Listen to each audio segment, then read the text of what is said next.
नमस्कार, DD news पर आप दो टूक देख रहे हैं। मैं हूं अशोक श्रीवास्तव। कहते हैं कि हर चीज का अपना अपना एक दौर होता है। एक दौर वो भी था जब उत्तर प्रदेश को देश के बीमारू राज्यों में गिना जाता था। जी हां, उत्तर प्रदेश जो आबादी के हिसाब से देश का सबसे बड़ा राज्य है और संसद में सबसे ज्यादा प्रतिनिधि भेजता है। इतना ही नहीं, बल्कि यह कहा जाता है, हमेशा से कहा जाता है कि दिल्ली का रास्ता यानी प्रधानमंत्री जो है वो बनता है, जो दरअसल उसके दिल्ली तक का रास्ता उत्तर प्रदेश से ही होकर गुजरता है। लेकिन उसके बावजूद उत्तर प्रदेश ने देश को कई प्रधानमंत्री दिए, लेकिन इसके बावजूद उत्तर प्रदेश देश के बीमारू राज्यों में गिना जाता था। लेकिन अब वक्त बदल गया है, दौर बदल गया है। यूपी के मुख्यमंत्री योगी आदित्यनाथ 2 दिन तक मुंबई में थे और जो अभी तक आंकड़े सामने आ रहे हैं, जो खबरें सामने आ रही हैं, उसके अनुसार महज 2 दिनों में उन्होंने जो उद्योगपतियों से मुलाकात की, सबसे मुलाकात की, उसका नतीजा यह रहा कि उत्तर प्रदेश में 5 लाख करोड़ का इन्वेस्टमेंट जो है उसका उनको भरोसा मिल गया। 5 लाख करोड़ का 2 दिन की उनकी जो कवायद है उसके बाद यह सामने आया। तो क्या उत्तर प्रदेश का दौर आ रहा है?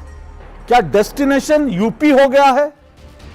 आज दो टूक में इसी पर चर्चा करेंगे। योगी ने लगाया जोर, आया उत्तर प्रदेश का दौर, यह मेरा सवाल भी है। जी हां, योगी ने लगाया जोर, आया उत्तर प्रदेश का दौर।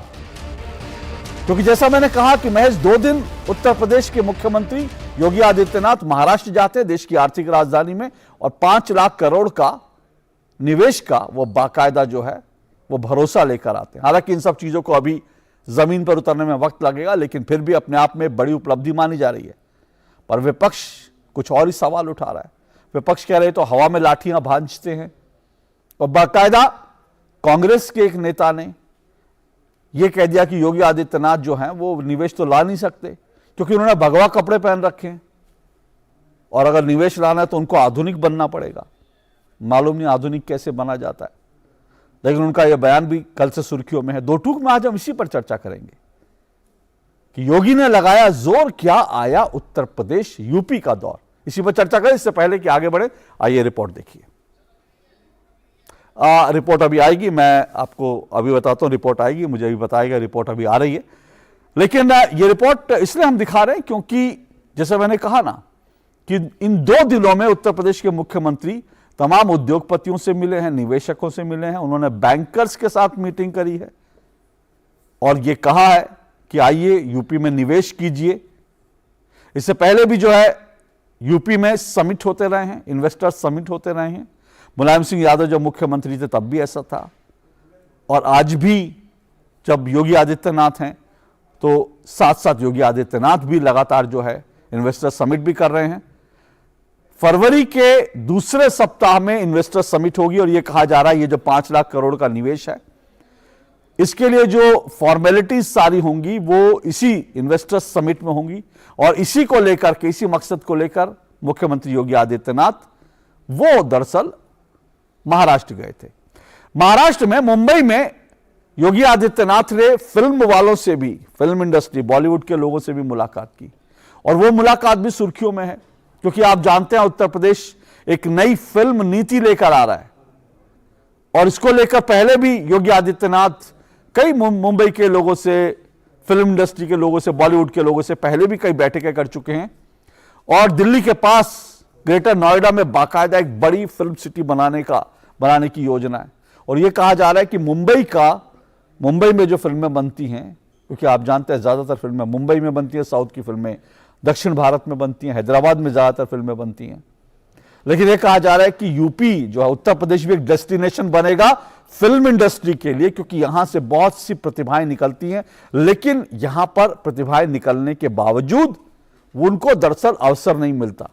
मुंबई का अपनी एक विशेषता है, लेकिन एक विकल्प के तौर पर यह कहा जा रहा है कि उत्तर प्रदेश एक विकल्प देगा जहां पर एक फिल्म इंडस्ट्री को ग्रो करने का मौका मिलेगा। और उसके लिए यूपी एक, जैसा मैंने कहा, फिल्म नीति भी ला रहा है, और फिल्म नीति के अलावा उत्तर प्रदेश ये भी लगातार कोशिश कर रहा है कि यहां ज्यादा से ज्यादा फिल्में बने। उसके लिए जैसा मैंने बताया ग्रेटर नोएडा में बड़ी जमीन जो है, बड़े पैमाने पर काम चल रहा है।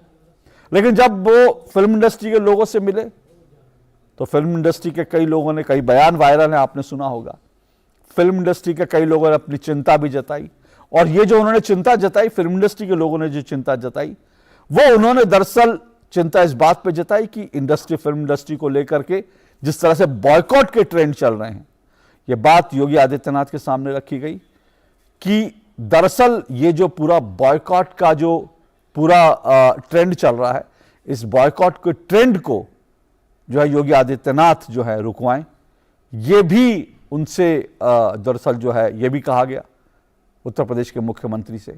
सुनील शेट्टी का बयान जो है वो बहुत वायरल है, आपने सुना होगा, जिसमें वो कह रहे हैं कि भाई हम सब लोग जो है ड्रग एडिक्ट नहीं है, 1% लोग होंगे मुंबई में जो ड्रग एडिक्ट हैं, जो गलत काम करते हैं, उसके कारण पूरी फिल्म इंडस्ट्री को इस तरह से बदनाम ना किया जाए। और उसको लेकर शाहरुख खान की जो फिल्म आने वाली फिल्म है पठान, उसको लेकर भी जो उसमें बेशरम रंग आना है, जिसके बारे में आज खबर आई है कि उसमें सेंसर बोर्ड ने 12 कट लगाने की बात कही है, कि उसमें 12 जो है जगह पर कट की बात कही गई है। तो ये सब चीजें हैं, ये तमाम मुद्दे हैं हमारे सामने। और जैसा मैंने कहा, मुख्यमंत्री योगी आदित्यनाथ तो कह रहे हैं कि इन्वेस्टर्स जो हैं आएंगे और हम यूपी को बदलेंगे, लेकिन अखिलेश यादव और विपक्ष कह रहे हैं कि भाई चलेगा नहीं, क्योंकि सिर्फ हवा में लाठियां भाज रहे हैं। इन सब पर चर्चा करेंगे। दो टूक में मेरा आज का सवाल आपके सामने, आज दो टूक में मेरा जो सवाल है, जिसके इर्द गिर्द जिस चर्चा को बढ़ाएंगे, वो मेरा सवाल आपके सामने है। दो टूक में मेरा आज का सवाल, यूपी में योगी लाएंगे निवेश, क्या बदल रहा है उत्तर प्रदेश? ये मेरा सवाल है। यूपी में योगी लाएंगे निवेश, क्या बदल रहा है उत्तर प्रदेश? ये मेरा आज का सवाल है। और इस पर चर्चा करने के लिए मेरे साथ जो मेहमान जुड़ रहे हैं, आइए मैं एक एक करके तमाम मेहमानों का परिचय करवा दूं। आज की डिबेट में मेरे साथ 5 मेहमान जुड़ेंगे और इन 5 मेहमानों में मेरे साथ अपराजिता सारंगी हैं। अपराजिता सारंगी बीजेपी की राष्ट्रीय प्रवक्ता हैं, सांसद हैं अपराजिता जी। मेरे साथ प्रोफेसर धर्मेंद्र यादव हैं, समाजवादी पार्टी के प्रवक्ता हैं प्रोफेसर धर्मेंद्र यादव। मेरे साथ एसके जिंदल जी हैं। एसके जिंदल जी चेयरमैन हैं इन्वेस्टमेंट और कैपिटल मार्केट एसोचैम की कमेटी के। और इसके साथ साथ मेरे साथ ऋषि भूटानी हैं। मुंबई की कई बड़ी फिल्मों में आपने इनको देखा होगा, ऋषि भूटानी जी को। एक उभरते कहना गलत होगा, उभर चुके हैं कई फिल्मों में, आपने बड़ी फिल्मों में देखा होगा। तो हमारे साथ फिल्म स्टार भूटानी जी हैं, ऋषि भूटानी जी। और मेरे साथ विजय कौशिक जी हैं, कांग्रेस के जो हैं वो नेता है।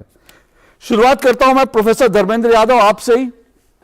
प्रोफेसर धर्मेंद्र यादव, 5 लाख करोड़ की बात हुई है कि 5 लाख करोड़ के जो है वो लगभग बात बनी है और ये भरोसा दिलाया गया, ये 5 लाख करोड़ रुपए इन्वेस्ट होगा। ये जो है अभी जाहिर सी बात है, इन्वेस्टर समिट होगा तो उसमें इन सब चीजों को लेकर के बात होगी और इसको फाइनलाइज किया जाएगा। लेकिन समाजवादी पार्टी को क्यों भरोसा नहीं है कि उत्तर प्रदेश में निवेश नहीं आएगा? अशोक जी, आपने 2 दिन के परफॉर्मेंस की बात भी बताई है योगी जी के, और मुझे लगता है कि पिछला 5 साल का जो टेन्योर था उसमें करीब 12, 25, 60 महीने और इधर 10 महीने और निकल गए। 70 महीने अगर योगी जी काम किए होते तो मुझे लगता है कि 5 ट्रिलियन के 50 ट्रिलियन इकोनॉमी भारत की पहुंच जाती। इस तरह से जो प्रोजेक्शन है भारतीय जनता पार्टी का, वो असल चीजों से अलग करने का है। जैसे आपने कहा 2018 से जो एमओयू साइन हुए थे, जो इन्वेस्टमेंट आने थे, वो कहाँ है धरातल पे? जो 5 साल गुजर चुके हैं वो धरातल पे कहाँ है, उसके बारे में पहले बताना चाहिए। जो कल उन्होंने किया, परसों किया, उसके बारे में बताया, चलो अच्छी बात है। आपके हिसाब से, मेरे हिसाब से कुछ ऐसे इंडिकेटर होते हैं किसी भी स्टेट के या किसी देश के, जो वहां के इन्वायरमेंट को बताते हैं, चाहे वो आपका बिजनेस का इन्वायरमेंट हो, चाहे कानून व्यवस्था का हो। तो उस इंडिकेटर को अगर हम नजरअंदाज करके अपनी पीठ थपथपाते रहें तो मुझे नहीं लगता है कि वो कहीं ना कहीं सही एनालिसिस होगी। उसमें जैसे मैं एक विकास दर की बात करूं, अभी 2022 के विकास दर जारी हुआ था।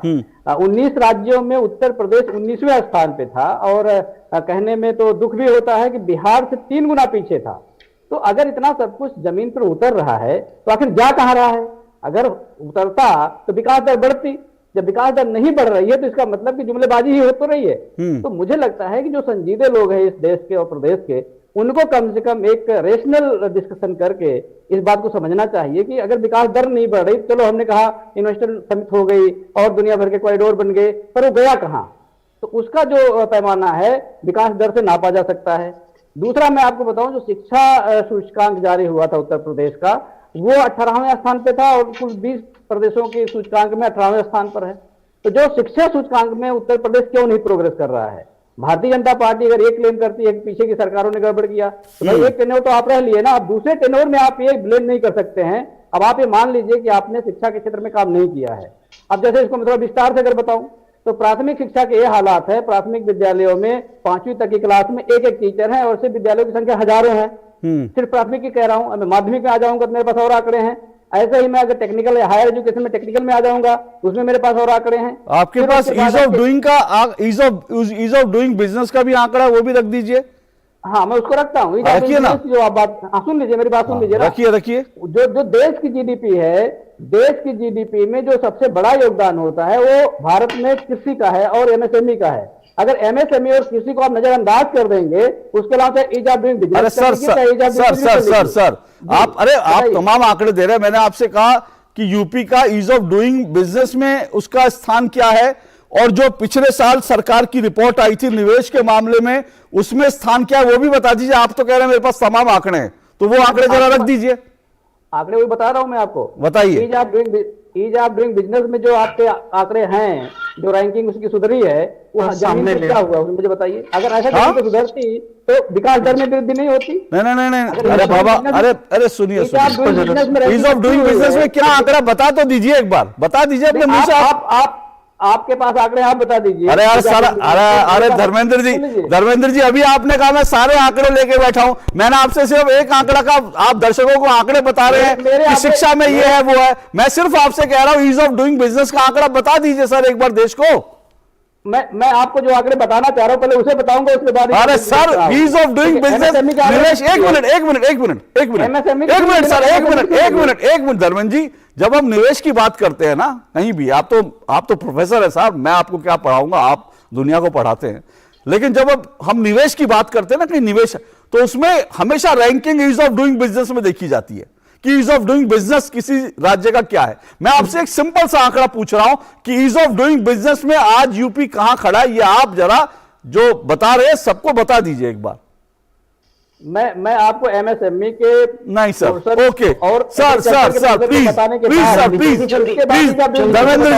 धर्मेंद्र जी मैं बता देता हूं। एक मिनट धर्मेंद्र जी, आपको मुश्किल हो, अरे सुनिए मैं दर्शकों को बता देता हूं। एक मिनट सर, मैंने आपको काफी समय दिया। एक मिनट सर, मेरे पास और भी मेहमान है, मैं आपको दोबारा आऊंगा, लेकिन मैं आपसे पिछले 2 मिनट से सिर्फ एक आंकड़ा पूछ रहा हूं। आप दूसरे आंकड़े पर जंप कर रहे हैं, तो मेरी जिम्मेदारी बनती है जो आंकड़ा आप नहीं बता रहे हैं, जो आप छुपा रहे हैं, वो मैं देश को बता दूं। तो मैं सिर्फ वो आंकड़ा बताने जा रहा हूं। ईज ऑफ डूइंग बिजनेस में जो यूपी है वो पहले जो है बहुत पीछे था, आज यूपी दूसरे नंबर पर है देश में, दूसरे नंबर पर। आप सोचिए दूसरे नंबर के मायने क्या है।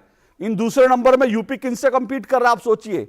कर्नाटक से, जो है महाराष्ट्र से, गुजरात से, और तमिलनाडु से, केरल से, आंध्र प्रदेश से, तेलंगाना से, इन तमाम स्टेट से जो है यूपी कंपीट कर रहा है और दूसरे नंबर पर है। और बीते कुछ सालों में 14 अंकों की छलांग लगाई है यूपी ने, सीधा 14 अंकों की छलांग लगा के ईज ऑफ डूइंग बिजनेस में दूसरे नंबर पर आया। और एक और छोटा सा आंकड़ा बता देता हूं, जिसका एक और रिपोर्ट बता देता हूं। यह बाकायदा वाणिज्य मंत्रालय की जो रिपोर्ट है वो ये कहती है कि महाराष्ट्र में सबसे ज्यादा निजी निवेश आ रहा है, महाराष्ट्र में, और महाराष्ट्र के बाद दिल्ली दूसरे नंबर पर है। लेकिन जानते हैं तीसरे नंबर पर कौन है? तीसरे नंबर पर कर्नाटक नहीं है, तमिलनाडु नहीं है, केरल नहीं है, तीसरे नंबर पर बिहार नहीं है, तीसरे नंबर पर कोई स्टेट नहीं है। तीसरे नंबर पर कोई स्टेट है निजी निवेश के मामले में तो बाकायदा उत्तर प्रदेश है। ये भी आंकड़े हैं। तो हम जब किसी आंकड़ों को देखते हैं तो जाहिर सी बात है, मैंने तो पहले ही अपनी ओपनिंग में कहा कि यूपी एक बीमारू स्टेट था, बीमारू राज्य था। अगर वहां से अगर यूपी यहां तक पहुंचा है तो जाहिर सी बात है कि अभी बहुत सारी चीजें सुधरनी बाकी हैं। लेकिन जो सुधरी हैं वो भी हैं, उसके ऊपर दावे अपने अपने हो सकते हैं, मैं उन दावों की बात करूंगा। लेकिन पहले अपराजिता जी, मैं आपसे ही पूछ रहा था, क्योंकि वो ये कह रहे हैं, प्रोफेसर धर्मेंद्र कह रहे हैं कि भाई पहले भी बहुत सारे इन्वेस्टर समिट हुए हैं और उसके आंकड़े बताते नहीं है, और अब दोबारा ये दावा किया जा रहा है, हवा में लाठी भांज रहे हैं। आप सबको मेरा नमस्कार। आदरणीय प्रधानमंत्री जी के मार्गदर्शन में श्री योगी आदित्यनाथ जी के नेतृत्व में उत्तर प्रदेश संकल्प से सिद्धि की तरफ बड़ी तत्परता के साथ बढ़ता जा रहा है। बहुत लोगों को अच्छा नहीं लग सकता है, लेकिन मैं कह दूं कि जो सच है वो दिखता है। और जहां तक यह कहने की बात है कि इस बार एमओयू साइन होंगे लेकिन काम जमीन पर नहीं होगा, मुझे उन बंधुओं से दरख्वास्त है कि पिछला ट्रैक रिकॉर्ड देखें तब बात करें, प्रमाण हो तो बात करें। ऐसा है कि 2018 में यूपी में इन्वेस्टर्स मीट हुआ था और जैसा कि आप सबको ज्ञात है 4,68,000 करोड़ का एमओयू साइन किया गया था, मैं आप सबको बताना चाहूंगी।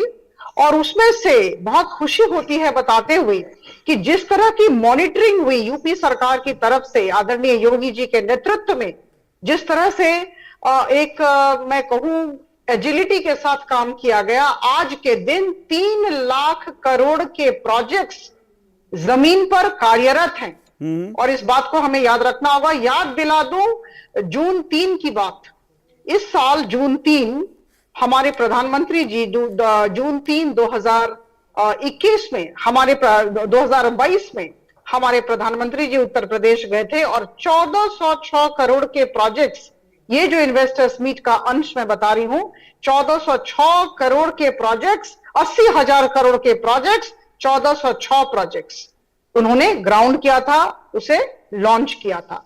तो मैं ये कहना चाहती हूं कि जिस तरह से 3 लाख करोड़ के प्रोजेक्ट्स अभी ग्राउंडेड है, कार्यान्वित हो रहे हैं, उसी तरह ये जो आगामी दिनों में अभी फरवरी में जो इन्वेस्टर्स मीट होने वाला है, जिसमें लक्ष्य 10 लाख करोड़ का रखा गया है। 10 lakh crore worth projects will be grounded in the state of Uttar प्रदेश।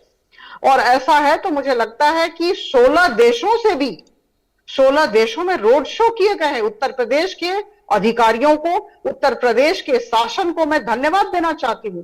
16 देशों में रोड शो किए गए हैं और हर जगह से बहुत ही मैं कहूंगी कि बहुत ही सकारात्मक प्रतिक्रिया मिली है। देखिए ये कब मिलती है, जब कहीं शांति होती है और कहीं भित्ति भूमि का विकास अच्छा होता है, कहीं बड़ी जागरूक सरकार होती है, तो वहां इस तरह की प्रतिक्रिया दूसरों से मिलती है, जो मिली है। लेकिन तो अदिता जी, जो धर्मेंद्र जी कह रहे हैं कि भाई अगर निवेश, और आपने आंकड़ा दिया, अच्छी किया आपने आंकड़ा दिया कि 4 लाख करोड़ से ज्यादा का जो है एमओयू साइन हुए, तो उसमें से 3 लाख करोड़ जो है वो जमीन पर उतरना शुरू हो गया है। लेकिन वो कह रहे हैं कि विकास दर जो है वो, अगर इतना निवेश आ रहा है तो विकास दर में क्यों उत्तर प्रदेश पीछे है, बाकी पैमानों में क्यों उत्तर प्रदेश पीछे है? देखिए पहली बात तो ये हमें बताएं कि माफिया राज का अंत हुआ है या नहीं। जहां शांति है, जहां पर वैमनस्य की भावना कम हुई है, जहां माफिया राज नहीं होता है, वही इन्वेस्टर जाते हैं। लॉ एंड ऑर्डर का सही होना बहुत जरूरी होता है। मैं प्रशासनिक क्षेत्र से आई हूं, तो मैं कह दूं कि सबसे बड़ी बात है जो मैं आप सबके समक्ष रखना चाहूंगी, उत्तर प्रदेश की सरकार ने एक बेहतरीन काम किया है, लैंड बैंक की तैयारी की है। देखिए जब निवेश होता है तो जो भी निवेश करता है, जो कंपनियां निवेश करती है, उन्हें लैंड चाहिए, उन्हें भूमि चाहिए। और anti land mafia task force, ये इसकी तैयारी की गई आदरणीय योगी जी के नेतृत्व में, और एक बहुत बड़ा लैंड बैंक, भूमि बैंक तैयार किया गया है। जो आएंगे उन्हें बहुत कम शर्तों पर यह सरकार इन्हें जमीन दे रही है। तो इसकी वजह से एक सकारात्मक माहौल बनाया गया और इसे हमें मानना पड़ेगा। वहां शांति है, श्रृंखला है, अनुशासन है, माफिया राज नहीं है, और इसी वजह से यह चल रहा है। न भूलें कि पूर्वांचल में 340 किलोमीटर का एक्सप्रेस वे भी हमारे योगी आदित्यनाथ जी के समय में बना है। तो कहीं ना कहीं अगर अवसंरचना का विकास होगा तो जो पूंजी निवेशक हैं वो आकर्षित होंगे, जो हो रहा है। तो मुझे लगता है कि ये जो अभी इन्वेस्टर्स मीट होने वाला है और आदरणीय योगी जी इस दिशा में काम कर रहे हैं, तो हम सकारात्मक होकर इस बात को देखें और स्वागत करें। ओके, ठीक है। आपने आंकड़े दिए कुछ और साथ साथ कह रहे हैं कि सकारात्मक माहौल है, माफिया राज खत्म हुआ। मैं बाकी मेहमानों के पास भी आऊंगा, एक मुझे ब्रेक लेना है। ब्रेक के बाद जो है इस डिबेट को मैं आगे बढ़ाऊंगा बाकी मेहमानों के साथ। इस छोटे से ब्रेक के बाद बने रहिए मेरे साथ।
सोचिए, अगर असल जिंदगी में ऐसी हालत हो तो कितनी मुश्किलें होती हैं, लेकिन शुक्र है बैंकिंग के लिए नहीं।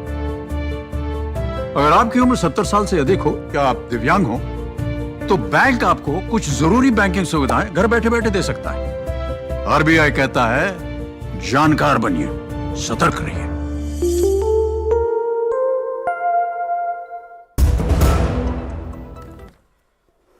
दो टूक आप देख रहे हैं और दो टूक में हम चर्चा कर रहे हैं।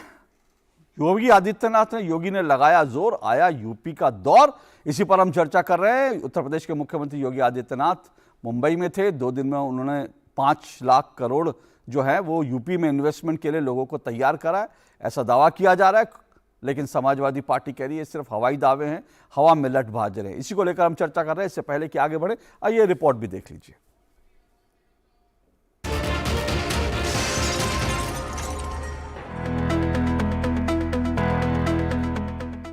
साल 2022 में उत्तर प्रदेश के मुख्यमंत्री योगी आदित्यनाथ एक ऐसे ब्रांड के रूप में उभर कर आए जिनके नाम पर चुनाव जीता जा सकता है।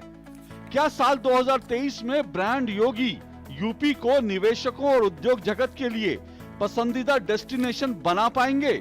बीते 2 दिनों से देश भर में उत्तर प्रदेश को लेकर यह चर्चा चल रही है, क्योंकि मुख्यमंत्री योगी आदित्यनाथ 2 दिन तक देश की आर्थिक राजधानी मुंबई में रहे, जहां वो यूपी में निवेश के लिए देश के तमाम बड़े उद्योगपतियों, निवेशकों, बैंकर्स और फिल्म इंडस्ट्री के लोगों से मिले।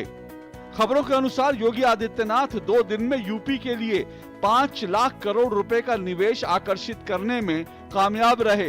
इन तमाम प्रस्तावों को 10 से 12 फरवरी के बीच यूपी ग्लोबल इन्वेस्टर्स समिट 2023 में अमली जामा पहनाया जाएगा। मुझे घर के अंदर तो आमंत्रण देने के लिए स्वयं ही जाना चाहिए, और इसीलिए मैं आज स्वयं मुंबई में आया हूं आप सबको आमंत्रित करने के लिए कि उत्तर प्रदेश की इस अपॉर्चुनिटी का लाभ लीजिए।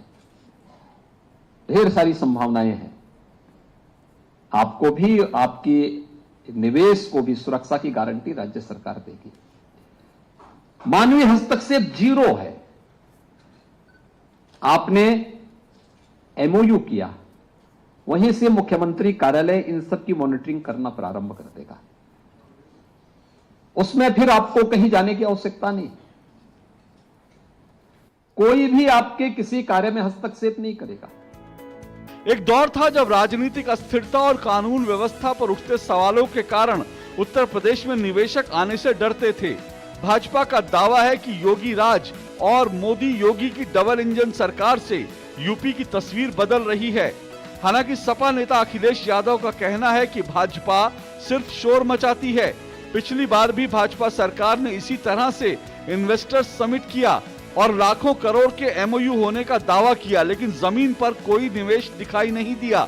पर सच तो ये है कि ईज ऑफ डूइंग बिजनेस में यूपी आज देश में दूसरे नंबर पर है और योगी राज में उसने 12 पायदान नीचे से छलांग लगाई है। पर योगी आदित्यनाथ के मुंबई पहुंचने को लेकर सपा ही नहीं, शिवसेना और कांग्रेस भी परेशान है।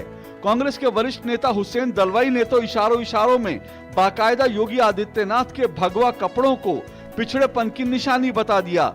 ते उद्योग उचलून कुठेतरी नेण्याचा प्रयत्न करण्याऐवजी आदित्यनारायणला मी असं सांगेन, तुम्ही हे का नाही करत की तुम्ही तुमच्याकडे वेगळे उद्योग का नाही तयार करत, ते करा आणि त्यासाठी वातावरण तयार करा। त्यासाठी रोज काही धर्माच्या आणि ह्याच्या गोष्टी करण्याऐवजी आणि भगवे कपडे घालून फिरण्याऐवजी जरा मॉडर्न व्हा, आधुनिक व्हा। उद्योग हे आधुनिकतेचे असतात, ते आधुनिक विचार घ्या तर उद्योग येतील। योगी आदित्यनाथ उद्योगपतियों, निवेशकों के साथ साथ फिल्म इंडस्ट्री के प्रतिनिधियों से भी मिले और बॉलीवुड को यूपी आने का न्योता देते हुए ये भरोसा दिलाया कि यूपी की फिल्म सिटी परियोजना वैश्विक मानकों के अनुरूप होगी। राज्य में नई फिल्म नीति भी तैयार की जा रही है। उत्तर प्रदेश ने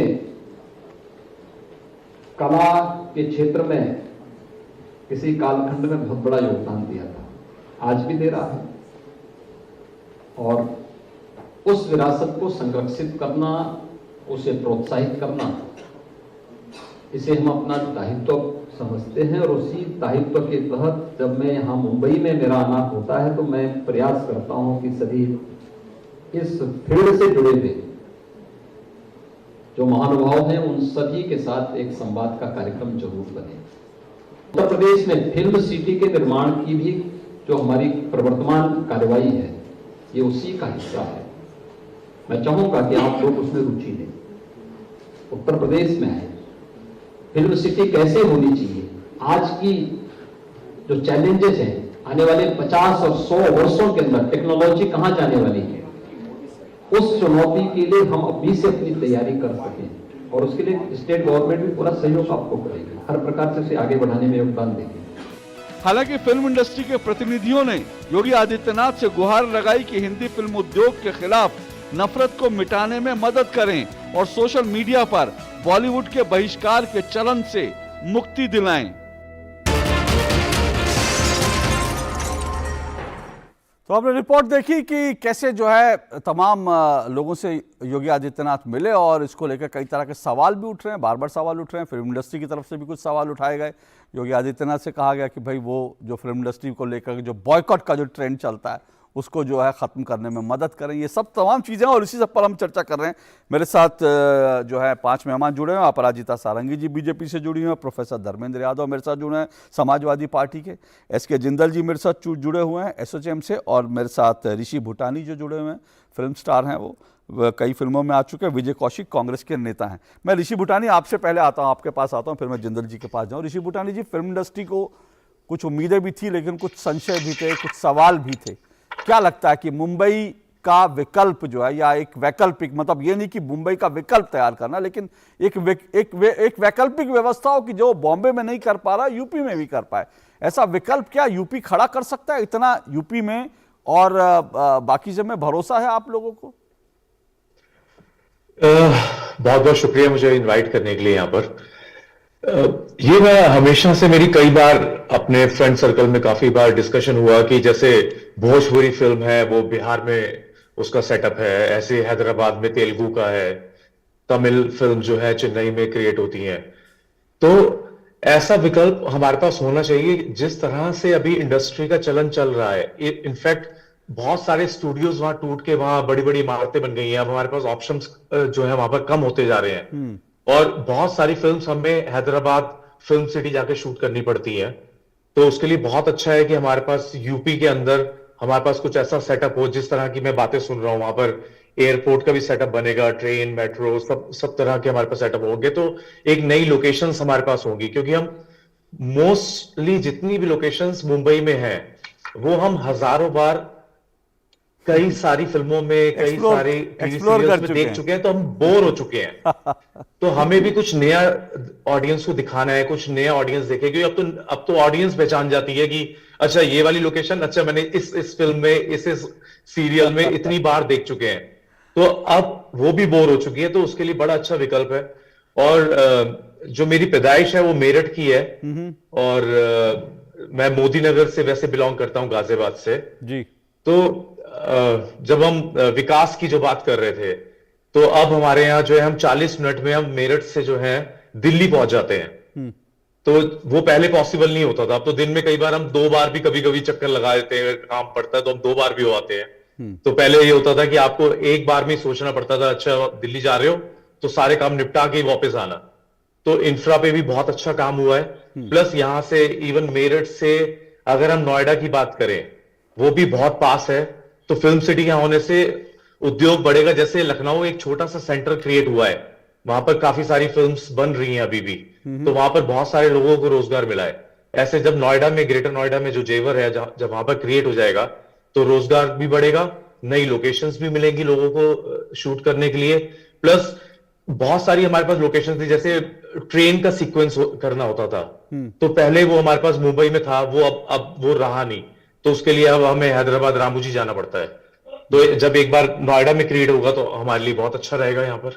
पर आपको भरोसा, ये सब चीजें यूपी जो कह रहा है, जो यूपी जो वादे कर रहा है, योगी आदित्यनाथ जो वादे कर रहा है, आपको भरोसा है कि वो वादे जो है पूरा कर पाएंगे, उन पर खरे उतर पाएंगे, उन उम्मीदों पर? सर मुझे पूरा यकीन है, क्योंकि किसी भी कंट्री को स्टैब्लिश, डेवलप्ड कंट्री बनने के लिए उसके इंफ्रास्ट्रक्चर पे काम करना बहुत जरूरी है। तो अगर मैं रहता मुंबई हूं, अगर मैं बात करूं मेरठ से, तो पहले एक ही रोड होती थी दिल्ली जाने के लिए। आज हमारे पास 4-4, 5-5 ऑप्शन है वहां जाने के लिए। तो किसी भी कंट्री को डेवलपिंग से डेवलप करने के लिए इंफ्रा पे काम होना बहुत जरूरी है, जो मैंने अपने सामने होते हुए देखा है। और मुझे यकीन है कि फिल्म सिटी वहां क्रिएट होगी। और मुझे लगता है कि मैं मुंबई छोड़ के शायद यहीं शिफ्ट ना हो जाऊं, अपने शहर में भी रहना होगा। और एक फिल्म इंडस्ट्री यहां क्रिएट होते खुद देखेंगे अपने आंखों के सामने। चलिए, कितना इससे बढ़िया बात क्या हो सकती है कि घर के पास ही आप काम करें, घर से अभी दूर जाकर आप काम कर रहे हैं, यहाँ फिल्में बनने लगेंगी तो। लेकिन जिंदल साहब, बड़ी बात यह है कि देखिए, इन्वेस्टमेंट आने के लिए बड़ी सारी चीजें होती हैं। एक इन्वेस्टर जो है, ठीक है, अभी योगी आदित्यनाथ गए, सबने कह दिया, क्योंकि मुख्यमंत्री खुद चल के आए हैं, तो हो सकता है बहुत सारे लोग कह दें हाँ मैं ये करूंगा वो करूंगा। लेकिन बाद में जब जाते हैं तो अफसर लोग जब फाइलों में घुसना पड़ता है और पता चला इतनी सारी चीजें हैं, ये समस्या है वो समस्या है, तो इन्वेस्टर्स कई बार जो है जो कहते हैं उसको भी पूरा नहीं कर पाते। तो क्या लगता है आपको, क्या यूपी इस दिशा में सही ट्रैक पर है क्या, और क्या कुछ करने की जरूरत है, क्योंकि यूपी में इन्वेस्टमेंट भी आए, डेवलपमेंट भी हो? नमस्कार। देखिए, किसी भी इन्वेस्टमेंट आने के लिए वहां पे उस तरह का इकोसिस्टम होना चाहिए। इकोसिस्टम से मेरा मतलब है वहां पे स्थिरता होनी चाहिए, सर्टेनिटी होनी चाहिए, लॉ एंड ऑर्डर होना चाहिए, सेफ्टी सिक्योरिटी, इंफ्रास्ट्रक्चर। जो अभी तक काम हुआ है पिछले 5 सालों में, सरकार ने ये करके दिखाया है कि हम सक्षम हैं। हम कभी ये नहीं, वो सरकार ये नहीं कह रही कि हम असहाय हैं, हम कर ना पाएंगे। कितने गड्ढे थे यूपी के अंदर, कितनी बुरी हालत में था लॉ एंड ऑर्डर को लेकर के। और ये लॉ एंड ऑर्डर और इन्वेस्टमेंट दोनों इनवर्स रिलेशनशिप है, उल्टी रिलेशनशिप है। अगर लॉ एंड ऑर्डर खराब होगा, इन्वेस्टमेंट घट जाएगी। लॉ एंड ऑर्डर ठीक होगा तो इन्वेस्टमेंट बढ़ जाएगी। ये हमेशा होता आया।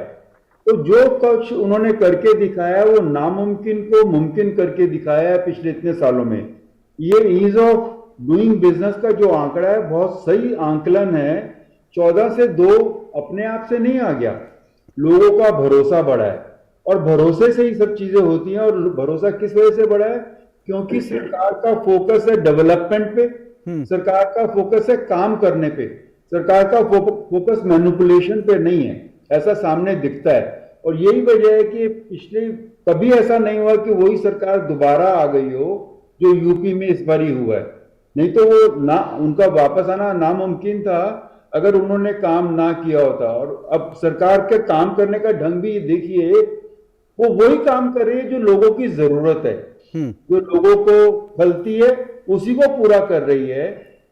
और रोजगार जैसे है, रोजगार भी वो इन्हीं से सब चीजों से रोजगार भी क्रिएट होगा।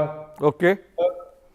जो गुनाहगारों को सजा दी है, उससे लोगों को विश्वास आ गया है कि ये लोग सक्षम हैं और ये वो चीजें होने नहीं देंगे जो अस्थिरता फैलाते हैं। ओके। इसको हमें बदलाव की तरह देखना चाहिए। पहले भी कुछ स्टेट्स में बदलाव हुए हैं और ये एक बदलाव की तरह देखना होगा हमें इसको। और बहुत ही अच्छे ढंग से हम देख रहे हैं कि इस तरह का डेवलपमेंट हमने और कहीं नहीं देखा। देखिए, गुजरात को आप देखें और यूपी को देखें, दोनों स्टेट बहुत अच्छा काम कर रहे हैं और एक और दूसरे या तीसरे नंबर पर दोनों चल रहे हैं। Okay okay. तो जिंदल जी कह रहे हैं कि वही चीजें बदल रही हैं। जाहिर सी बात है, धर्मेंद्र जी के कई सवाल भी होंगे। धर्मेंद्र जी, आपके पास आऊं उससे पहले मैं जरा जो है विजय कौशिक जी के पास जा रहा हूं। विजय कौशिक जी, जिंदल जी कह रहे हैं कि भाई सरकार का फोकस डेवलपमेंट पर है, निवेश लाने पर है, लेकिन आपके नेताओं का फोकस योगी जी के कपड़ों पर है कि भगवा पहन रहे हैं तो वो जो है उनको आधुनिक हो जाना चाहिए। क्या आधुनिक होने के लिए, मतलब भगवा कपड़ों में वो जा रहे हैं तो निवेश नहीं ला पाएंगे, और अगर पैंट शर्ट पहन के जाएंगे, कुछ और आधुनिक कपड़ों के साथ जाएंगे, तभी निवेश ला पाएंगे? देखिए, सबसे पहले मैं कांग्रेस पार्टी की तरफ से अपनी पार्टी के उक्त नेता के बयान को लेकर खेद व्यक्त करना चाहूंगा, क्योंकि उन जो नेता हैं शायद मुस्लिम समाज के हैं, इसलिए उन्हें मालूम नहीं है कि जो भगवा कपड़े हैं इनका महत्व क्या है। क्योंकि विवेकानंद जी जब अमेरिका में गए थे तो उस समय भी उनके ऊपर इस तरह के सवाल किए थे, लेकिन फिर उसके बाद जब उन्होंने अपने विचार व्यक्त किए थे, जो अपनी आधुनिक विचारधारा भी उन्होंने पूरी दुनिया के सामने रखी थी, तो पूरी दुनिया नतमस्तक हो गई थी। तो भगवा कपड़ों का पिछड़ेपन से कोई लेना देना नहीं है। तो ये जो हमारे जिन नेता ने कहा है, मुस्लिम नेता ने, उसके लिए मैं खेद व्यक्त करता हूं। आपने इंटरेस्टिंग बात की विजय जी, आपने इंटरेस्टिंग बात की, आपने कहा आप खेद प्रकट करते हैं। आपको भी लग रहा है कि जो है हुसैन दलवाई का जो बयान था वो अनावश्यक था, वो जबरदस्ती नफरत से भरा गलत बयान था। तो मेरा आज का विषय नहीं है, लेकिन मैं सिर्फ आपसे क्योंकि आपने कहा कि उनका बयान गलत था, बिल्कुल गलत था। हाँ, मैं सिर्फ इसलिए आपसे एक छोटा सा एक सवाल सिर्फ करना चाहता हूं, आज की डिबेट से जुड़ा नहीं है, लेकिन फिर भी कि राहुल जी बार बार कह रहे हैं कि भाई प्यार बांटने की बात कर रहे हैं, तो कांग्रेस के नेता ही नफरत में इतने भरे हुए हैं, उन तक मैसेज नहीं पहुंच पा रहा राहुल जी का कि भगवा को लेकर उनके मन में इतनी नफरत है कि वो कह देते हैं भगवा पिछड़ेपन की। तो कम से कम कांग्रेस के नेताओं में तो मैसेज राहुल गांधी का पहुंचा, अभी तक तो उन नेताओं में नहीं पहुंच पा रहा। देखिए, मैं नहीं कह सकता कि राहुल गांधी जी का मैसेज क्यों नहीं पहुंच पा रहा, लेकिन मैं एक बात दावे के साथ कहता हूं कि भगवा रंग में इतने इतने आधुनिक लोग पैदा हुए हैं, उन्होंने पूरी दुनिया को रास्ता दिखाया है। आज भी पश्चिम के देशों से लोग मानसिक शांति के लिए, अपने जीवन के नए रास्ते, नए आयाम तलाशने के लिए भगवा रंग वाले लोगों के पास ही आते हैं। आज भी उनकी शरण में उन्हें भारत आना पड़ता है। तो इसलिए हमारे साधु संत समाज के ऊपर उनके भगवा कपड़ों को लेकर उसे पिछड़ेपन के साथ तोड़ना एक, मैं कहता हूं, बहुत गिरी हुई मानसिकता है। कांग्रेस पार्टी ऐसी विचारधारा की पक्षधर नहीं है, क्योंकि कपड़ों से किसी व्यक्ति के व्यक्तित्व का अगर अंदाजा लगाया जा सकता होता तो आज ये देश और दुनिया कहीं की कहीं होती। ओके, तो आपको लगता है कि यूपी में निवेश आ रहा है? आंकड़े तो यही बता रहे हैं, आप क्या कहेंगे? देखिए, मेरा मानना यह है, निजी तौर पर मैं एक बात कहना चाहता हूं कि योगी जी सन्यासी है, उस नाते पूंजीपतियों के पीछे भागना उन्हें शोभा नहीं देता। अगर यूपी के हालात इतने ही बेहतर है, इतना ही सब कुछ है, तो पूंजीपति अपने आप चलकर आएंगे। सन्यासी नहीं है वो, सन्यासी राजा है। मतलब राजा नहीं कहना चाहिए, वो सन्यासी शासक हैं। राजा तो अब नहीं होता कोई भी, लेकिन वो सन्यासी शासक हैं। और जो सन्यासी शासक होता है उसकी जिम्मेदारियां जनता के प्रति जो है उतनी होती हैं जितनी उसकी अपने धर्म के प्रति होती हैं। ये तो आप अभी धर्म की बातें कर रहे थे, आप भूल गए कि स्वामी विवेकानंद ने भी जब भगवा पहना था तो ये नहीं था कि वो कहे कि मैं सन्यासी हूं, वो बाकायदा भारत को रिप्रेजेंट करने गए थे। उन्होंने दुनिया को संदेश दिया। तो जो दुनिया को संदेश दे सकता है वो यूपी के लिए पैसा क्यों नहीं जुटा सकता भाई? अशोक जी, मैं केवल ये कहना चाहता हूं कि अगर यूपी के हालात बेहतर होंगे तो क्या किसी को बताने की जरूरत पड़ेगी? अगर वहां निवेश के लिए बेहतर माहौल है, अगर वहां उद्योगपतियों के लिए बेहतर माहौल है, तो उद्योगपति तो पूरी दुनिया से चल चलकर अपने आप यूपी आएंगे। योगी जी को भटकने की जरूरत ही नहीं पड़ेगी किसी दूसरे प्रदेश में जाकर वहां के लोगों से रिक्वेस्ट करने की या बताने की कि यूपी अब बेहतर हो गया। गजब है विजय जी गजब, विजय जी गजब है आप। राहुल गांधी पूरे देश में घूम लें, राहुल गांधी पूरे देश में घूम लें, यात्रा कर लें, और योगी आदित्यनाथ जो है वो यूपी के लिए पैसा जुटाने मुंबई भी ना जाएं। मतलब गजब आप लोगों के तर्क होते हैं। अभी मेरी बहन ने कहा था भाजपा प्रवक्ता ने कि कई देशों में रोड शो हो रहे हैं यूपी में निवेश को लेकर, इस तरह की बात इन्होंने कही थी। तो मैं ये कहना चाहता हूं कि काम में दम होना चाहिए। अगर मान लीजिए आज पूरे देश या दुनिया में योगी जी के बुलडोजर की चर्चा हो रही है, हम भी करते हैं, हम विरोध करते हैं, अलग मुद्दा है, लेकिन चर्चा तो है ना। ओके, चलिए, तो मतलब ठीक है, आप कह रहे हैं काम में। ओके, मैं जल्दी से ओके मैं इस पर करते हैं, काम करते हैं। ओके, मैं इस पर जल्दी से कमेंट ले लेता हूं, एक अपराजिता जी से कमेंट ले लेता हूं। अगर काम में दम हो तो फिर भटकना नहीं पड़ता। वो कह रहे हैं जो है संजीव कौशिक जी कह रहे हैं, विजय कौशिक जी, भाई काम में दम है तो इस तरह उनको पीछे भागना नहीं पड़ता। बड़ा हास्यास्पद सा वक्तव्य है। पहले तो यह समझना होगा कि इन्वेस्टर्स समिट का आयोजन कैसे किया जाता है, और अगर ये जानते बंधु तो इस तरह की बातें न करते। देखिए, रोड शो करना, इन्वेस्टर्स के पास जाना, अपनी प्रोफाइलिंग देना, ये आयोजन का अंश होता है, ये करना पड़ता है, इसी तरह किया जाता है। इस बात को तो आप समझें। आप जैसे किसी जॉब के लिए जाते हैं, किसी नौकरी के लिए जाते हैं, तो अपनी सीवी तैयार करते हैं और आप सीवी देते हैं। उसी तरह किसी भी राज्य को अपना सीवी देना पड़ता है, किसी भी देश को अपना सीवी देना पड़ता है। क्यों लोग आकर्षित होंगे? मुझे तो लगता है आप सब मिलकर धन्यवाद दें योगी जी को कि उत्तर प्रदेश, लखनऊ को छोड़कर मुंबई में जाकर बैठे हैं और लोगों के पास जाकर अनुरोध कर रहे हैं कि मेरे राज्य में आइए, कितनी बड़ी बात है। ये तो सलाम करने वाली बात है। और मैं आपको बता दूं कि उत्तर प्रदेश आज के दिन महाराष्ट्र के बाद हाँ मैं आ रहा हूँ देश की दूसरी सबसे बड़ी अर्थव्यवस्था है। तो जब हाँ, कोई धर्मेंद्र इतनी जी, आप ही बड़ी के पास आ रहा हूँ, अर्थव्यवस्था रुकिए। बनती है तो उसके पीछे बहुत कारण होते हैं, बहुत परिश्रम होता है, बहुत अच्छी योजनाएं होती हैं।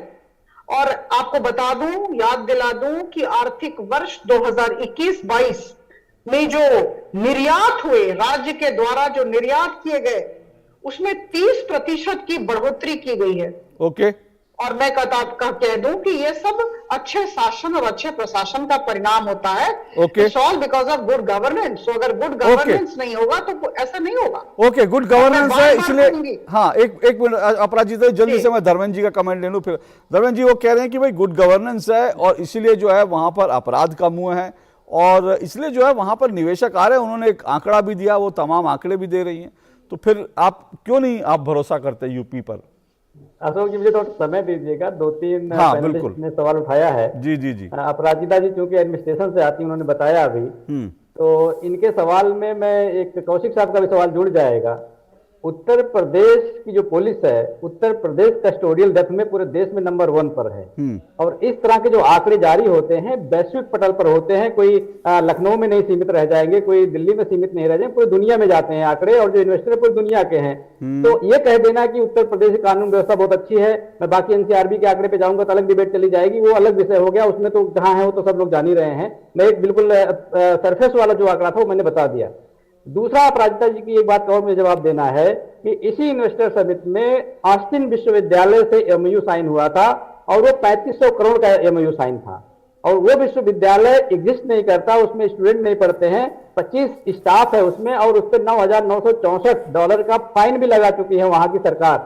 तो ऐसे विश्वविद्यालय से एमओयू साइन हुआ, वो भी 3500 करोड़ का, और उसके एवज में 5000 एकड़ जमीन देने की बात कही गई थी। ये जो कह रहे थे जमीन लेके बैठे हैं योगी जी, तो योगी जी जमीन लेके बैठे इसलिए हैं कि बड़े पूंजीपतियों को बेची जाए जमीन, और उस पूंजीपति को मालामाल किया जाए, जैसे एटलस साइकिल को बेच दिया जाए, फिर A1 का कहा जाए कि हमारे यहाँ इन्वेस्टमेंट आ रहा है।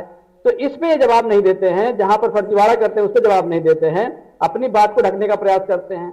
मैंने जितने इंडिकेटर आपको बताए, अगर उस इंडिकेटर के हिसाब से देखा जाए तब पता चलेगा कि एक्चुअल स्थिति क्या है देश की या प्रदेश की। मैंने आपको बताया था कि जो एमएसएमई का है रिप्रेजेंटेशन या एमएसएमई का जो कंट्रीब्यूशन है, वो पूरे विश्व के हिसाब से अगर आप देखेंगे तो 90% जो बिजनेस होता है पूरे दुनिया का वो एमएसएमई में होता है। वही लगभग उत्तर प्रदेश में भी होगा और देश में भी होगा। अगर आप चाहते हैं 60 से 70% डिप्लॉयमेंट जनरेट होता है वो एमएसएमई से होता है। तो अगर उत्तर प्रदेश की सरकार एमएसएमई पे ध्यान नहीं दे रही है तो इसका मतलब क्या है कि इतने सेक्शन में वो कट जाएगी। जब इतने में कट जाएगी तो ओवरऑल ग्रोथ नहीं होगा, जो दिखाने की विकास दर धीमी इसी वजह से है, अदरवाइज विकास दर धीमी नहीं होती। हाँ धर्मेंद्र जी, दो चीजें मैं जल्दी से मैं आप ही से पूछ रहा हूं, फिर मैं अपराजिता जी को रिस्पॉन्ड करने का मौका दूंगा। अपराजिता जी ने एक आंकड़ा दिया, आप कह रहे हैं कि भाई आपने यूनिवर्सिटी का जिक्र किया, जाहिर सी बात है किसी भी इन्वेस्टर समिट में जब एमओयू होते हैं तो वो सारे के सारे जो है तब्दील नहीं होते। उन्होंने कहा कि भाई 4 लाख करोड़ के साइन हुए थे, 3 लाख करोड़ जमीन पर उतर गए, तो जाहिर सी बात है इसका मतलब 1 लाख करोड़ ऐसे थे जो नहीं उतरे। लेकिन ये तो हर इन्वेस्टर समिट में होता है। मैं देख रहा था आंकड़ा 2015 में जब अखिलेश यादव जी ने इन्वेस्टर समिट किया था, उसमें यह कहा गया था कि 33,000 करोड़ के एमओयू साइन हुए हैं, लेकिन जमीन पर कितने उतरे? 3,000 करोड़। तो आप 10% भी उसमें से जो है नहीं उतार पाए जो आपने साइन किए। तो हर इन्वेस्टर समिट में ऐसा होता है कि जितने एमओयू साइन होते हैं सभी कन्वर्ट नहीं होते। तो इसमें कोई बड़ी बात नहीं है जो आप कह रहे हैं, लेकिन फिर भी आप जो अपराध के आप आंकड़े दे रहे हैं वो भी मेरे पास, आपने कस्टोडियल डेथ की बात कर दी, लेकिन हत्या के मामलों में यूपी में 25% की गिरावट आई है, डकैती के मामलों में 67% की गिरावट आई है, किडनैपिंग और रैंसम के मामलों में 41% की कमी आई है। तो ये भी तो आप देखिए ना, जब आप एक तरफ देखते हैं कि कहीं बढ़ रहे हैं तो बहुत सारे पैमाने ऐसे भी जो सुधर रहे हैं। बोलिए। अब मैं बता देता हूं आपको कौन कौन से पैमाने से। महिलाओं के खिलाफ जो अपराध है वो 41.4% बढ़ गया है। नहीं सर, बच्चों के खिलाफ अपराध 23.9% बढ़ गया 2016। नहीं सर, आंकड़ा मेरे पास भी है सर। धर्मेंद्र जी, 2016 धर्मेंद्र जी, धर्मेंद्र जी, नहीं धर्मेंद्र जी, मैं आपको स्टेट क्राइम, धर्मेंद्र जी सुनिए, गलत बात है ना। नहीं धर्मेंद्र जी एक मिनट, आपके आंकड़े अरे सुने, अगर मेरे आंकड़े में कहीं आप गलती है, धर्मेंद्र जी, धर्मेंद्र जी मुझे सुनिए बोलने सुनिए, दीजिए आप। नहीं धर्मेंद्र जी, मैं आपको रोक नहीं, मैं सिर्फ इसलिए कह रहा हूं, मैंने आपको रोका इसलिए क्योंकि आपने जो एक आंकड़ा कहा, मेरे पास भी एक आंकड़ा है और वो मेरे पास स्टेट क्राइम रिकॉर्ड ब्यूरो का आंकड़ा है और उसके अनुसार आप जो आंकड़ा दे रहे हैं, मैं ये कह रहा हूं रेप केसेस में 32% की कमी आई है, बलात्कार के मामलों में। दूसरा महिलाओं के साथ होने वाले अपराधों में 6.2% की कमी आई है। यह स्टेट क्राइम रिकॉर्ड ब्यूरो का आंकड़ा है, आप कोई और आंकड़ा दे रहे हैं सर, इसलिए मैंने आपको रोका। मैं एनसीआरबी का आंकड़ा दे रहा हूं और आप इसको वेरीफाई कर लीजिएगा सर। मैं आपको स्टेट क्राइम रिकॉर्ड ब्यूरो, महिलाओं के खिलाफ अपराध 21.4% की बढ़ोतरी हुई 2016 की तुलना में, बिल्कुल लिख लीजिए इसको, ऑन रिकॉर्ड में बोल रहा हूं। कब का ये कौन से साल का आंकड़ा है? कौन से साल का आंकड़ा है? नहीं, कौन से साल का? 2020-21 का 2020-21 का आंकड़ा है। 2020-21 का है जी बिल्कुल, 2022 का निकल चुका है एनसीआरबी। अरे 20-21 का गलत है क्या? 20-21 कितने आंकड़े होंगे इसी प्रदेश से अपराध हुए होंगे?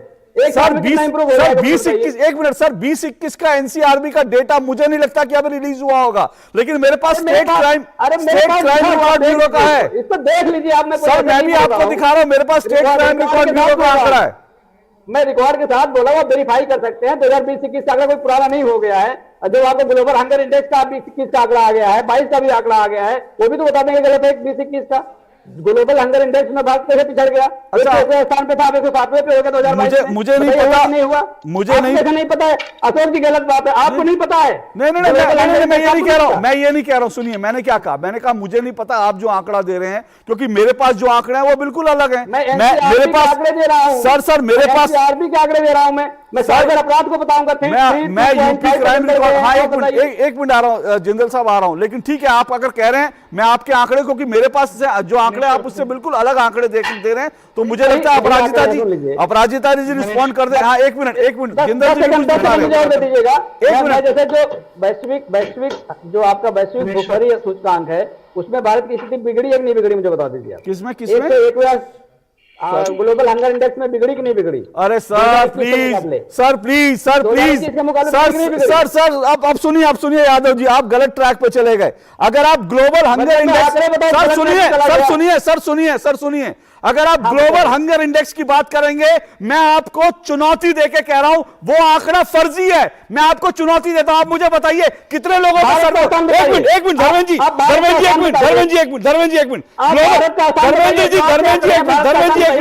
धर्मेंद्र जी, मुझे सिर्फ एक बात बताइए, ग्लोबल हंगर इंडेक्स जो आंकड़ा है वो कितने लोगों के सर्वे करने के बाद तैयार हुआ? सिर्फ जवाब दे दीजिए, बताइए। सर्वे की बात मैं नहीं कर रहा हूं। नहीं, मैं ग्लोबल हंगर इंडेक्स का पूछ रहा हूं, कितने लोगों का सर्वे करके आंकड़ा तैयार हुआ?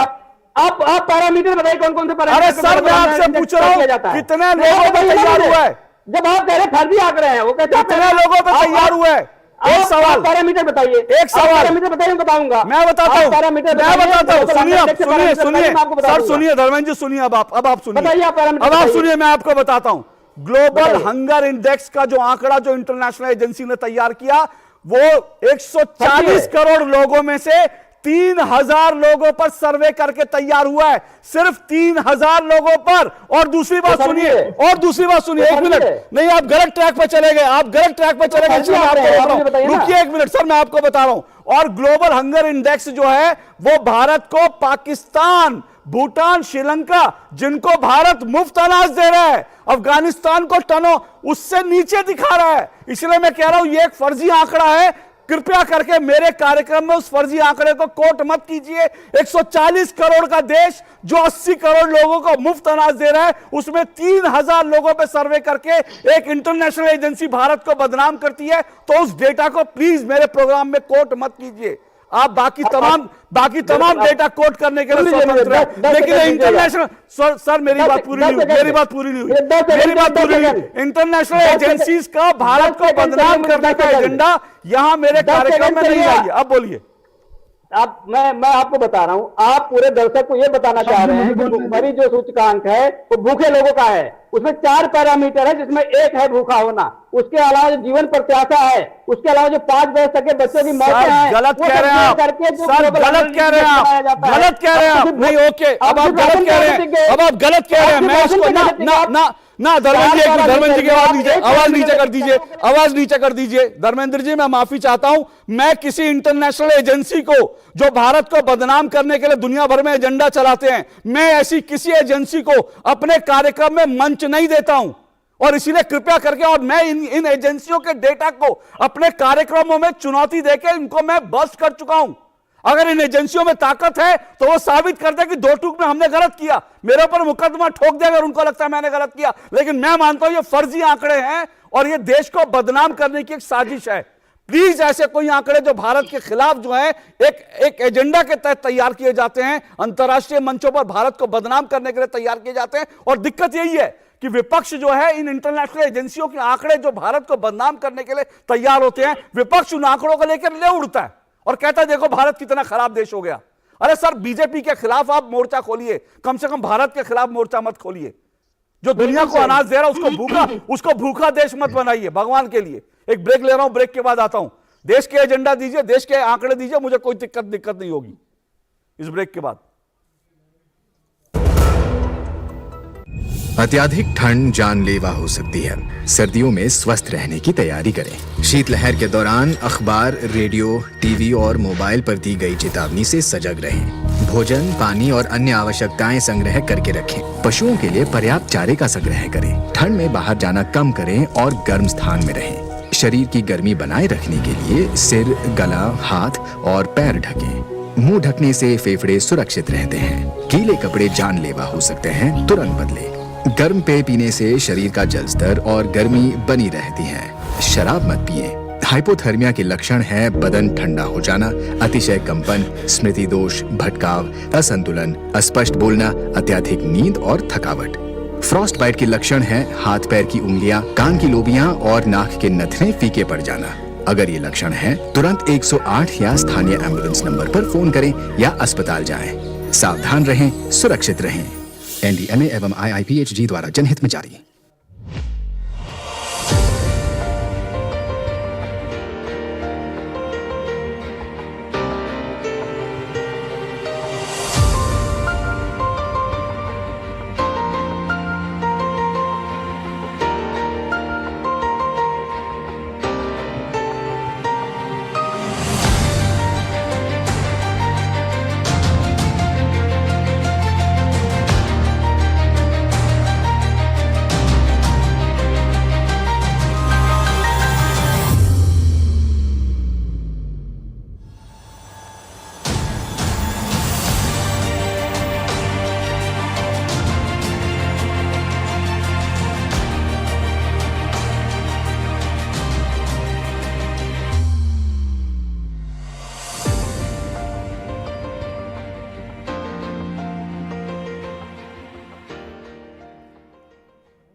दो टूक आप देख रहे हैं, दो टूक में उत्तर प्रदेश की बात कर रहे हैं। जल्दी से अपराजिता जी, जो एनसीआरबी के डेटा का जो जिक्र धर्मेंद्र जी कर रहे थे और बाकी जो बता रहे थे, कई यूनिवर्सिटीज ने कुछ उन्होंने जिक्र किया और कहा कि उसका कुछ पैसा उसका आया नहीं, वहां पर कुछ हुआ नहीं, उस पर आप रिस्पॉन्ड कर दीजिए, फिर मैं जिंदल जी और उसके बाद मैं बाकी मेहमानों की तरफ जाऊंगा। जी देखिए, ये पुरानी बातें कह रहे हैं।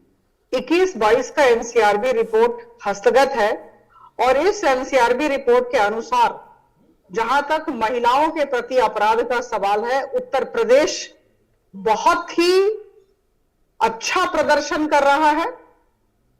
सुरक्षा और मर्यादा रक्षा महिलाओं की हो रही है और इस दिशा में जो भी तथ्य हैं, जो भी आंकड़े हैं, वो 20-21 से और 19-20 से अच्छे हैं। तो मुझे लगता है कि ये जो रीसेंट डेटा है, इसे लेकर ये बैठे तो बेहतर है। और मैं कह दूं, कुछ तो तथ्य दे दूं। मैंने लॉ एंड ऑर्डर की बात कही, मैं कहती हूं अगर सही अवसंरचना न हो, इंफ्रास्ट्रक्चर न हो और अगर शांति न हो, कानून की व्यवस्था सही ना हो, तो कोई भी इन्वेस्टर, कोई भी निवेश करने वाला नहीं आएगा। लेकिन उत्तर प्रदेश ने एक सकारात्मक माहौल पैदा किया और इसीलिए आज के दिन 3 लाख करोड़ के प्रोजेक्ट्स जमीन पर उतर चुके हैं। ओके। मैं आपको कह दूं कि मुख्तार अंसारी का नाम सबने सुना, कोई ना कहे, धर्मेंद्र यादव जी भी ना कहे कि हमने नहीं सुना। मुख्तार अंसारी सहित 36 माफिया और उनके शागिर्दों को आजीवन कारावास दिया गया और 2 को फांसी की सजा हुई। और मैं कह दूं, सबसे बड़ी बात मैं कहूंगी कि 6 महीने, अभी जो पिछले 6 महीनों में जी। करीबन 62 माफिया के 2200 करोड़ रुपए की संपत्ति को जब्त किया गया और नष्ट किया गया। तो ओके। कहीं ना कहीं एक खौफ का वातावरण इन सबके मन में ओके। उठा है। एक समय था जब माफिया चलाते थे सरकार, अब जब्त है उनका कारोबार, अगर मैं कहूं तो अत्युक्ति नहीं होगी। ओके, और ओके। ऐसी स्थिति में जी। अगर निवेश अधिक आ रहा है, और मैं कह दूं, मैं तथ्य के साथ बात करती हूं, मैं बिना तथ्य और तर्क के बात नहीं करती हूं। Foreign direct investment Uttar Pradesh में, आपको मैं बता दूं, 19 अक्टूबर से जून 2022 तक जो एफडीआई हुआ, फॉरेन डायरेक्ट इन्वेस्टमेंट, यह 995.40 ओके। मिलियन डॉलर्स था। ये ओके। बहुत बड़ा अमाउंट है। मुझे लगता है जी। ये सब तथ्य चलिए, आपको ठीक है। ओके सारे जिंदल जी, रिपोर्ट्स मिलेंगे।